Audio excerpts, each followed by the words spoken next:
گەرچی ژمارەیەک بەڕێوەبەرایەتی لە هەرێمی کوردستان دام و دەستگای فیدراڵین و سەر بە حکوومەتی بەغدان، بەڵام لە ڕۆی شایستەی دارایی و موچەوە حکوومەتی هەرێم مامەڵیان لەگەڵدا دەکات.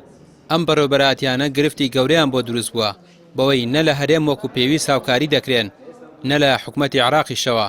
ئەندامێکی ئەنجومەنی نوێنەرانی عێراقیش دەڵێت ئەو بەڕێوەبەرایەتیانەی بەم جۆرە مامەڵیان لەگەڵدا دەکرێت تەنیا چارەسەر بۆیان پێکەنانی لیژنەیەکە لە حکوومەتی هەرێم بۆ ئەوەی بە هەماهەنگی لەگەڵ بەغدا گرفتەکانیان چارەسەر بکرێت. هەردووکیان هەیە، گرفتەکان یەکلایەنە نییە، گرفتەکان بەشێکی فعلەن لە ڕووی ئەوەیە هەیکەلیەی ئیداری هەرێم جیاوازە لە هەیکەلیەی ئیداری حکوومەتی ئیتیحادی، بۆیە ئەم هەیکەلیە ئیدارە وای لێ کردووە تەنسیق نەبێت لە نێوان ئەو بڕگە یاسایانەی کە هەیە لە هەردوو حکوومەت.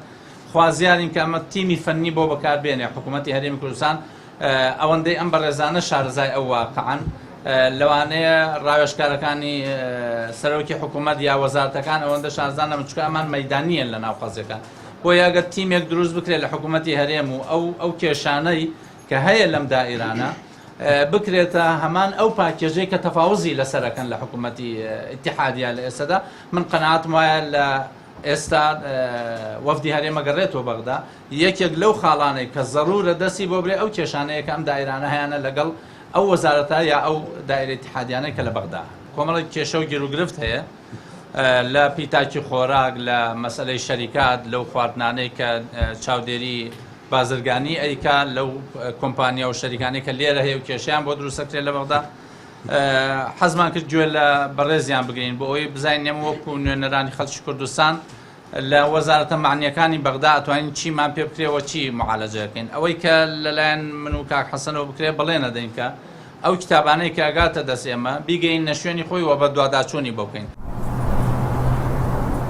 ئەو بەڕێوەبەرایەتیانەی سەر بە عێراقن و لە هەرێم مامەڵەیان لەگەڵدا دەکرێت، بەڕێوەبەرایەتی دانەوێڵا، پاسپۆرت، نشینگە و چەند بەڕێوەبەرایەتیەکی دیکە، ڕێکخراوی کوردستان بۆ هەمووان لە ڕێگەی بانگێشکردنی پەرلەمانتاران و کۆبوونەوەیان لەگەڵ ئەو بەڕێوەبەرایەتیانە دەیانەوێت گرفتەکانیان چارەسەر بکەن.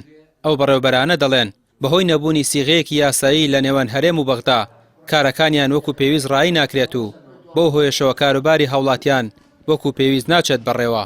کێشەوە لە هەرێمی کوردستانە کۆمپانیای گشتی نییە. ئەم کۆمپانیانی کە کۆمپانیای خۆراک، کۆمپانیای گەرم، کۆمپانی داوینکردنی دانەوێڵان، ئەم کۆمپانیانە با بڵێن لقن سەر بە کۆمپانیای گشتی خۆراکی بەغدان دەکرێت لە هەرێمی کوردستان کۆمپانیای گشتی داببەزێنێ و حکوومەت هەرێم خۆی ئەم خۆراکە دابین کە ئەمە بۆی لەبەرەوە کێشەی جوتیاران، کێشەی مەسەلەن کە باسی پارەی جوتیاران گەنمەکەن با بڵێن پارەی گەنمی جوتیاران واکە لەبەرەوەی حکوومەتی عێراق وەزارەتی بازرگانی خۆی گرێبەست دەکات لەگەڵ هەموو کۆمپانیەکان، یعنی خۆی گرێبەست دەکات.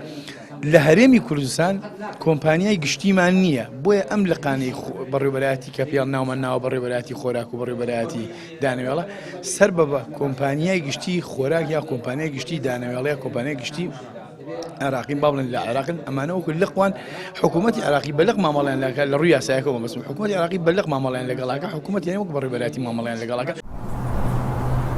تا ئێستاش ئەو بەڕێوەبەرایەتیانە لە حکوومەتی عێراق وەکو لقێک لە بەڕێوەبەرایەتیەکانی ناوەند مامەڵەیان لەگەڵدا دەکرێت و سربەخۆنین لە کارکردندا سەرجەم کاروبارەکانیشیان لە ڕێگەی حکوومەتی هەرێمەوە بەڕێوە دەبرێت. ئەو بەڕێوەبەرایەتیانە داوا دەکەن کاروبارەکانیان یەکلایی بکرێتەوە. ئەندامانی پەرلەمانی عێراقیش بەڵێنیاندا کە کێشەکانیان لە چوارچێوەیەکی یاساییدا بۆ چارەسەر بکەن. ڕامیا عوسمان، کەناڵی پەیام، سلێمانی.